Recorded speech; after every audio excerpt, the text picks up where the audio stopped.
इस कार्यकर्ता की बैठक में आए हुए इंडियन नेशनल लोकदल पार्टी के जिला जींद के सभी वरिष्ठ कर्मठ मेहनतकश कार्यकर्ता साथियों, माताओं, बहनों, पत्रकार छायाकार दोस्तों, मेरे से पहले मैं अपनी बात शुरू से पहले आपसे एक निवेदन करना चाहूंगा। आजकल सोशल मीडिया का जमाना है और सारा दिन हर व्यक्ति जब भी फुर्सत मिलती है वो टेलीफोन के ऊपर देखता है। इस 10 वर्ष में बीजेपी, जेजेपी और बीजेपी की केंद्र की सरकार ने किस तरह के हालात लोगों के बीच में रह रखे, हमें किन किन परिस्थितियों से गुजरना पड़ा। अगर मैं इन्हीं बातों को दोबारा आपके बीच में दोहराऊंगा तो बहुत लंबा समय लग जाएगा। बीजेपी ने सत्ता में आने से पहले क्या क्या वायदे किए थे। देश के प्रधानमंत्री ने कहा था कि 15 लाख रुपए दूंगा। कांग्रेस जो काला धन लूट करके इस देश से विदेश में लेकर के जमा कराया, उसे वापस लाऊंगा और हर व्यक्ति के खाते में 15-15 लाख जमा करा दूंगा। युवा साथियों का वोट मिले, उनको कैसे भ्रमित किया जाए, उसके लिए देश के प्रधानमंत्री ने कहा था कि 2 करोड़ युवाओं को रोजगार और नौकरी देने का काम करूंगा। 10 वर्ष बीत गए, 10 लाख युवाओं को भी रोजगार नहीं मिला। इसी तरह माताओं और बहनों से कहा था गैस का सिलेंडर मुफ्त में दूंगा, चूल्हे से मुक्ति दिलाऊंगा। किसान से कहा था स्वामीनाथन की रिपोर्ट लागू करूंगा और उसके साथ साथ कहा था कि एमएसपी का कानून बनाऊंगा, 2022 में किसान की फसल के दाम 2 गुना कर दूंगा। अनेक ऐसे वायदे किए थे और अब एक नया नारा दे दिया। वो वायदे तो पूरे नहीं किए, वो तो केवल बरगलाने के लिए थे, वोट लेने के लिए थे, सरकार बनाने के लिए थे। अब नया नारा दिया है 400 पार करेंगे।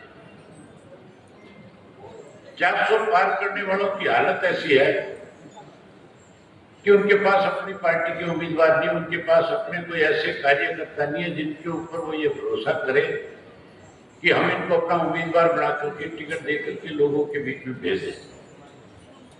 आपके सामने है उदाहरण के तौर पे सरसा के अंदर जो इनका उम्मीदवार बनाया गया वो पहले कांग्रेस पार्टी में था और कांग्रेस के बाद जब कांग्रेस से निकाल दिया गया तो फिर उसके बाद अपना मोर्चा बना लिया, अपनी एक पार्टी बना ली।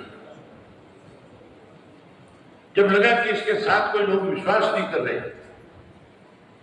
तो फिर टीएमसी में चले गया। ममता की जो पार्टी है उसका अध्यक्ष बन गया। टीएमसी का कोई आधार नजर नहीं आया तो आप पार्टी में चला गया। आप पार्टी पंजाब में जीत गई, उसने सोचा आपने जाकर दाल बना ली और आपका जब जनाधार बढ़ता नहीं दिखा हरियाणा में तो फिर भाजपा में आ गया।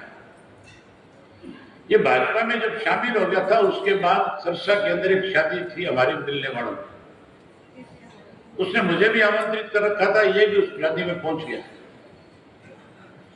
जब शादी में मुझे मिला तो मैंने पूछा, मगर कंवर साहब चुनाव लड़ोगे? तो कहने लगा अगर पार्टी ने टिकट दे दी तो लड़ लूंगा। और मैं बोला टिकट नहीं मिले तो क्या करेगा? बोला अगला दरवाजा देखूंगा। अगले दरवाजे का मतलब था फिर तुम आपकी पार्टी में भी आ सकता हूं। मैं बोला भी हमारे दरवाजे में इतने कमजोर नहीं है कि कोई भी आकर के खोल के उसमें बढ़ जाए। हम तो अपने पार्टी के उस साथी को टिकट देंगे जो पार्टी के प्रति निष्ठावान है, जो पार्टी के प्रति समर्पित रहे। हम उसे टिकट देंगे, हम उसे सम्मान देंगे, हम उस पर विश्वास करेंगे, भरोसा करेंगे। मैं उम्मीद करूंगा कि नरवाड़ा के लोग भी बैठे हैं, नरवाड़ा वाले उसको जिताने में कोई और कसर भी नहीं छोड़ेंगे। इसी तरह कुरुक्षेत्र का ले लें, ये नवीन जिंदल जो है 35 मिनट पहले तक कांग्रेस पार्टी में था। मेरे पहले महाराजा ने बताया कि किस तरह से ईडी ने इनको ड्रा करके भाजपा ज्वाइन कराई। इसको भाजपा के दफ्तर में ईडी के अफसरों से फोन करके बुला लिया। इनकी कोई मंशा नहीं थी चुनाव लड़ने की, लेकिन बुला करके इसको कहने लगे पार्टी ज्वाइन कर। उससे पहले का एक वाक्य आपके सामने रखता हूं। 2014 के अंदर जब लोकसभा का चुनाव चल रहा था, राजकुमार सैनी भारतीय जनता पार्टी का उम्मीदवार था और ये जिंदल कांग्रेस से लड़ रहा था।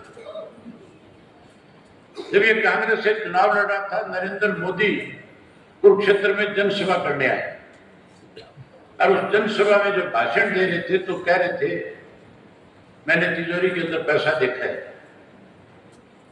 ये भी कह रहे थे कि मैंने तिजोरी में गहने देखे हैं, सोना चांदी देखा है। लेकिन एक तिजोरी ऐसी भी है देश के अंदर जिसमें कोयला भरा हुआ है। उसका सीधा इशारा नवीन जिंदल की तरफ था, क्योंकि नवीन जिंदल जो कोल के काम में लगा हुआ था, कोयले के खदान ले रखे थे और खदान लेकर के 40,000 करोड़ का ब्लैक कर लिया, कोयला इसने जमा कर लिया। मोदी ने कहा था कि हमारी सरकार बना दो, ये कोयला चोर जो है हम इनके खिलाफ सख्त कार्रवाई करेंगे, एक एक पाई वसूलेंगे और ऐसे लोगों को जेल की सलाखों के पीछे भेजेंगे। सरकार बन गई, लेकिन कोयला चोर को अंदर देने की बजाय, पैसा वसूलने की बजाय उससे चंदा ले लिया और चंदा भी बॉन्ड के रूप में ले लिया, इलेक्ट्रॉनिक बॉन्ड के रूप में, जिसकी सुप्रीम कोर्ट ने पिछले दिनों खुलासा किया कि अकेली भारतीय जनता पार्टी ने 12,060 करोड़ रुपया चंदे के रूप में लिया है। ऐसे लोगों से पैसे ले लिए, ऐसे लोगों को फिर छोड़ दिया। अब जब कोई कैंडिडेट नहीं मिला तो फिर उसको बुला करके कहा पार्टी ज्वाइन कर। ईडी के डर से पार्टी ज्वाइन कर ली। एक वॉशिंग मशीन रखी आजकल कांग्रेस वालों ने अपने दफ्तर के अंदर। जो कोई इस तरह के लोग जो बेईमान है, ठग है, जिनको अपनी पार्टी में शामिल करना चाहते हैं, जिनसे देश को लुटाना चाहते हैं, उनको उस मशीन में डाल देते हैं। 35 मिनट घुमाते हैं उस मशीन में और उसके बाद बाहर निकालते हैं तो कहते हैं ये कोयला चोर तो कोई नहीं उड़ गया था। फिर कोई नूर बना करके लोगों के बीच में भेजते हैं। मैं कुरुक्षेत्र के 9 के 9 विधानसभा क्षेत्रों में जाकर के, सरसा के 9 में 9 में जाकर के आए। कल रोहतक और झज्जर की मीटिंगें थी, आज आपके हिसार लोकसभा क्षेत्र की मीटिंग है। जब हम गए वहां पे तो मैं और माजरा जी दोनों थे। वहां आम लोगों की एक भावना है कि जिस चोर को, कोयला चोर को कोई नूर बना करके भेजा, हम इसको रात में तब्दील कर देंगे। जो लोग कहते थे इंडियन नेशनल लोकल पार्टी, जो उसका कोई जन आधार नहीं है। मैं दावे के साथ कह सकता हूं कि 2 सीट 100% जीत रहे आज की तरह। ना तो कुरुक्षेत्र में आपके साथ किसी का मुकाबला है और ना ही साथियों सरसा में कहीं कोई आपके नजदीक है। दोनों की तरफ किसान की मीटिंग में कार्यकर्ताओं का जो उत्साह वो भी देखने लायक था। कांग्रेस तब तक उम्मीदवार भी नहीं खड़ा कर पाई। बीजेपी ने जिसको उम्मीदवार बनाया है, मान करके चलो, मुझे लगता है बीच में मैदान छोड़ करके जाएगा, सीट बदली जाएगी, कोई नया आएगा। सोशल मीडिया पे लगातार खबर चल रही है कि रणजीत सिंह को हो सकता है इनकी जगह कोई और उम्मीदवार दे दिया जाए।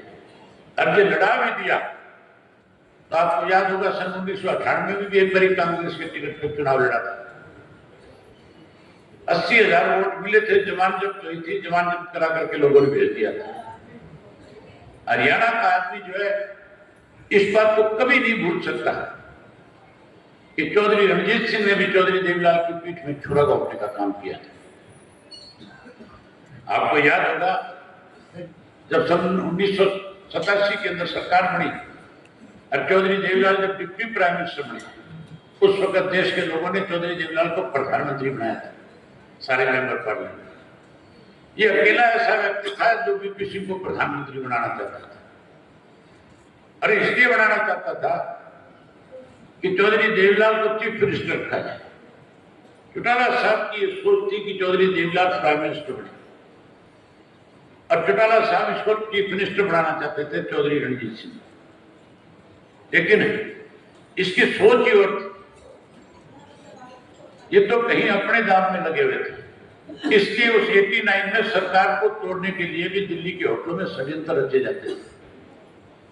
आज भी लोगों को अच्छी तरह से याद है कि अगर ऐसे लोग कहीं सत्ता में आगे बढ़ गए तो आने वाले समय में प्रदेश को लूट करके खा जाएंगे, कमजोर कर देंगे। इसलिए लोगों ने वहां फैसला कर रखा है और आपका जींद जिला तो 3 लोकसभा क्षेत्र के साथ लगता है, तो 3 लोकसभा क्षेत्रों को प्रभावित करते हैं और जींद ने हमेशा इंडियन नेशनल लोकदल पार्टी को ताकत देने का काम किया। आपका कुचाना हिसाब के साथ लगता है, नरवाड़ा सरसा के साथ लगता है, सफेदो हो गया, जींद हो गया, दुलाना हो गया, ये तीनों सोनीपत के साथ लगते हैं।